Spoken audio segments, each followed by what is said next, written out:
Imagine walking into a room where someone is criticizing you, or perhaps you are facing a massive amount of stress at work. Usually your heart would race, your temper would flare, and your day would be ruined.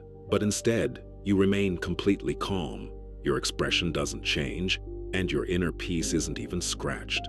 Most people react emotionally to every little bump in the road, but a rare few seem absolutely unshakable. What do they know that others don't? They aren't born with a special gift. They have simply trained themselves to be different. Today, I'm going to share 9 Stoic habits that will make you immune to emotional chaos. This is not about being lucky. It is about trained behavior that anyone can master. Let us be honest for a moment. Right now, your mood probably depends almost entirely on other people's words and actions. A rude message, a co-worker's sharp tone, or a stranger's opinion can ruin your entire evening. You spend hours replaying conversations in your head, feeling drained and frustrated. This happens because of a lack of inner control. If others can control your emotions, they effectively control you. You are living as a puppet to their whims. But Stoicism offers a way out. It teaches us that emotional freedom comes from internal mastery. Ancient thinkers like Epictetus and Marcus Aurelius believed that while we cannot control the world, we have absolute power over our perception and our reactions. These 9 habits will help you build that mastery. Habit 1. Focus only on what you control. The most fundamental rule of Stoicism is to stop trying to control people or outcomes. You cannot force someone to like you, and you cannot guarantee a specific result in your career. When you try to control the uncontrollable, you create your own suffering. Instead, focus entirely on your own actions, your own mindset, and your own decisions. Let go of everything else. The moment you stop caring about what is outside your power, you become significantly harder to rattle. Habit 2. Question your first reaction.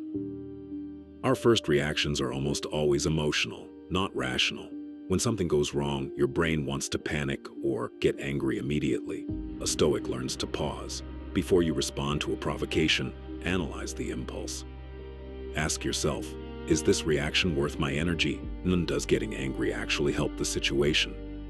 By creating a gap between the event and your response, you give your reason a chance to catch up with your feelings. Habit 3. Lower your expectations of others. Much of our frustration comes from expecting people to be perfect or logical, but people act based on their own limits, their own traumas, and their own ignorance. If you expect everyone to be kind and fair, you will be disappointed every single day. If you expect imperfection, you are no longer shocked when it happens. Fewer expectations lead to significantly less frustration. You accept people as they are, not as you wish them to be. Habit 4. Practice emotional detachment. Not everything deserves a reaction. In fact, most things don't. You must learn to observe the world without absorbing its negativity. Think of yourself as a mountain. The weather changes, storms blow by, and the sun shines. But the mountain remains exactly where it is. Distance protects your peace. When you practice detachment, you can see a conflict happening without feeling the need to jump into the middle of it. Habit 5. Reframe everything. Every situation can be interpreted in multiple ways. A setback can be a disaster, or it can be a lesson. An insult can be an injury, or it can be a test of your patience. Meaning shapes emotion. If you choose to see every challenge as a training ground for your character, you stop being a victim. You begin to look for the growth hidden in the struggle. When you change the narrative, you change how you feel. Habit 6. Train discomfort daily. We live in an age addicted to comfort, but comfort addiction makes you fragile. When you are used to everything being easy, a small problem feels like the end of the world. Stoics practiced voluntary discomfort to build resilience. Do hard things on purpose. Take a cold shower, fast for a few hours, or wake up earlier than you want to. By toughening your body and mind, you strengthen your emotional control. You prove to yourself that you can handle more than you thought. Habit 7. Don't take things personally. The truth is that most actions people take are not about you. When someone is rude, they are projecting their own internal issues, their own stress, and their own unhappiness. Their behavior is a map of their soul, not yours.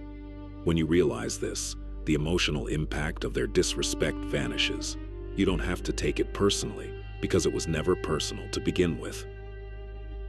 Habit 8. Control your inner dialogue. Your thoughts shape your emotional state. If you tell yourself a story of being treated unfairly, you will feel angry. If you tell yourself a story of being a failure, you will feel depressed. Replace these negative narratives with rational, objective ones. Your self-talk determines your calmness. Speak to yourself with the logic of a friend, not the drama of a victim. You are the narrator of your own life. Make sure the story you are telling is one that keeps you strong. Habit 9. Accept reality fully. Resistance to reality creates stress. When you fight against what has already happened, you are fighting a battle you cannot win. Acceptance, on the other hand, creates clarity. It doesn't mean you are being passive. It means you are working with reality instead of against it. When you accept the facts of a situation, you can finally think clearly enough to act wisely. Acceptance is the starting point of all effective action. Emotional control is a rare quality in this world, and that makes it incredibly powerful.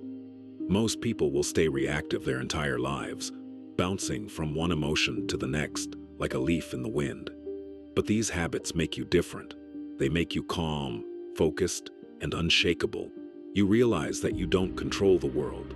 You only control yourself, and that is enough. I want to know, which of these habits do you struggle with the most? Is it controlling your inner dialogue or letting go of what you can't control? Let us talk about it in the comments below. If you found this wisdom helpful, subscribe to join our community of those seeking a stronger, more stoic mind. In our next video, we will explore how to stay calm specifically under extreme pressure. Until then, stay focused on what matters.